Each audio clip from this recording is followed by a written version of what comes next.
Hello दोस्तों, हम फिर आ गए थे। कहानी प्यार ही संसार है, जिसको लिखा है पूजा ठाकुर जी ने और उसका क्रेडिट भी इन्हीं को जाता है। तो दोस्तों, हमारी इस कहानी के पूरे एपिसोड नंबर आपके 34 हो चुके हैं। हम देखते हैं आने वाले एपिसोड में क्या होता है। दोस्तों, शुरू करते हैं कहानी के एपिसोड में 35 और देखते हैं कहानी में क्या होता है।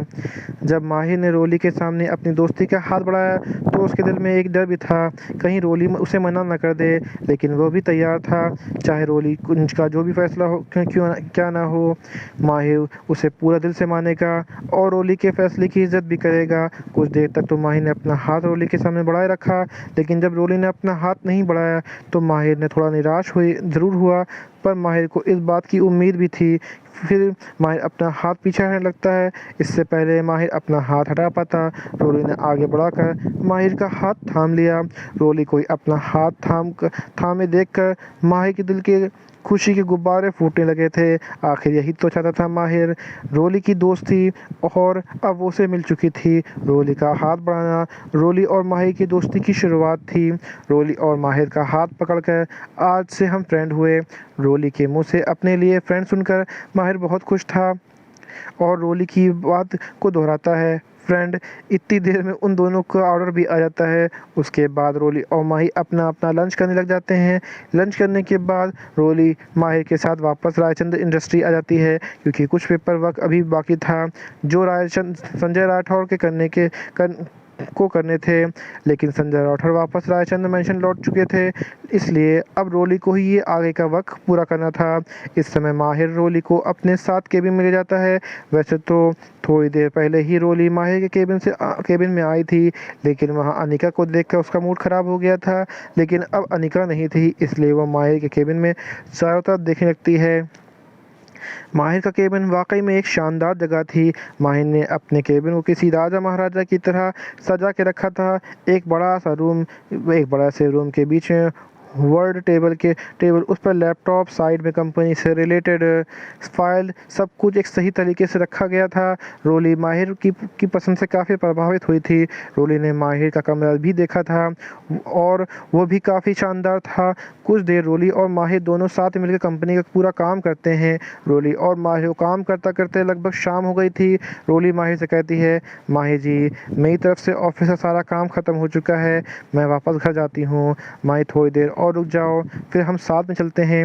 रोली, नहीं, आपको अभी काफ़ी टाइम लगेगा, मैं खुद ही चली जाऊँगी।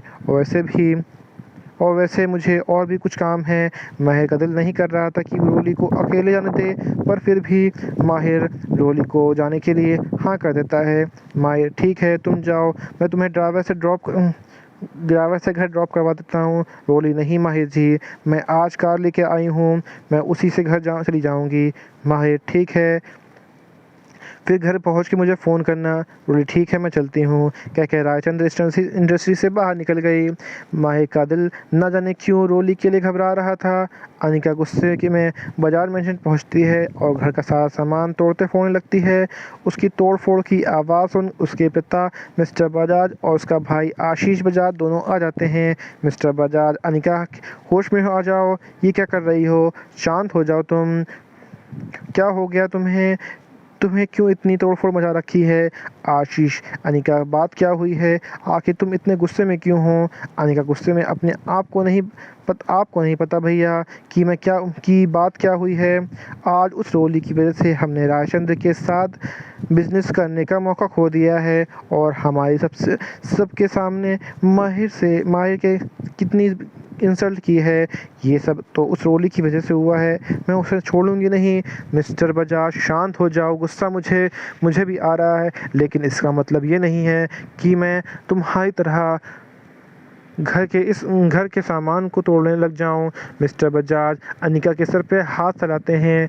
तुम फिक्र मत करो, एक दिन हम उस रोली को इसका बदला ज़रूर लेंगे। अनिका गुस्से में, ओ गॉड, आपका एक दिन पता नहीं कब आएगा वो दिन, आपका तो पता नहीं, लेकिन मैं अपना वो एक दिन आज ही लाऊंगी। आशीष अनिका से पूछता है, क्या करने वाली हो तुमने कुछ किया है ना। अनिका चुप रहती है। अनिका गुस्से में, क्या आशीष गुस्से में क्या किया है तुमने अब? अनिका वही जो हमें बहुत देर पहले कर देना चाहिए था उस रोली के साथ। मिस्टर बजाज साफ साफ बोलो अनिका, तुमने रोली के साथ क्या किया है? अनिका अपने पापा और भाई को सब बता देती है। मिस्टर बजाज और आशीष दोनों हैरान थे। आशीष गुस्से में, तुमने ये क्या किया है बेवकूफ़ लड़की? मैंने जब तुम्हें बताया था कि मेरा रोली के साथ देखो क्या प्लान है, फिर तुम्हें ये सब करने की क्या ज़रूरत थी? अनिका गुस्से में आशीष से कहती है, भाई क्या आप भूल गए कि उस रोली ने आपको सबके सामने इंसल्ट किया है और आपको अभी भी लगता है कि वो रोली कभी आपसे पटेगी? रहने दीजिए भाई, सपना देखना छोड़ दीजिए। वो संजय राठौर की बेटी है, आप जिसे 10 को अपने आगे पीछे घुमा सकती है और आपको क्या लगता है कि रोली माहिर को छोड़ के आपसे इम्प्रेस हो जाएगी? भाई मेरी बात मानिए, उसके पीछे अपना समय बर्बाद करने का कोई फ़ायदा नहीं होगा, इसलिए मुझे जो सही लगा मैंने वो किया। आशीष गुस्से में अनिका पे चिल्लाता है, अनिका शांत हो जाओ आशीष। आशीष के पापा आशीष पर पापा देखिए अनिका ने क्या किया है? मिस्टर बजाज शायद अनिका ने जो किया है बिल्कुल सही किया है। आशीष ये आप क्या कह रहे हैं पापा? मिस्टर बजाज जितना तुमने अनिका ने मुझे रोली के बारे में बताया है उसे यही लगता है कि वो तुमसे पटने वाली नहीं है। इससे तो अच्छा है यही है कि उसे रोली की माहिर की ज़िंदगी से जल्द से जल्द निकालना ही बेहतर होगा। वैसे भी आज के बाद माहिर उसे एक्सेप्ट नहीं कर पाएगा। पर अनिका तुमने उन लोगों का मुंह बंद तो करवा दिया है ना, कहीं वो अपना मुंह किसी के सामने ना खोल दें और हम सब फंस ना जाएं। अनिका मुस्कुराकर, फिक्र मत कीजिए पापा, वह लोग इस काम में पुराने और भरोसेमंद हैं। मैंने उन्हें 2 गुनी कीमत दी है। वह मर जाएंगे पर किसी के सामने अपना मुंह नहीं खोलेंगे।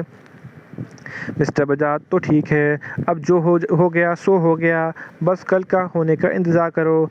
अनिका तुम उस वीडियो और फोटोज़ की एक कॉपी मुझे भी भेज देना ताकि मैं उसे मीडिया को देकर रायचंद और राठौर ख़ानदान की बेइज्जती करवा दूं। आज जैसे उस रोली ने हमारी बेइज्जती की है उससे कहीं ज़्यादा मैं उस रोली की बेइज्जती करूँगा। रोली कार से रायचंद मेंशन की ओर जा रही थी, तभी एक सुनसान रोड के बीचों बीच रोली को कुछ गाड़ियाँ खड़ी हुई नज़र आ रही थी, जैसे किसी ने उन्हें रोड को ब्लॉक करने के लिए रखा हो। रोली तुरंत कार से ब्रेक लगाती है और कार से उतर कर आवाज़ लगाती है, कोई है? किसने ऐसे बीच में सड़क पर गाड़ी खड़ी रखी है? इससे हटाइए और लोगों को जाने का रास्ता दीजिए। तभी करीब 8-10 लंबे चौड़े आदमी उन गाड़ियों से निकलते हैं और रोली के पास आके कहते हैं, क्या बात है यार, क्या बात है?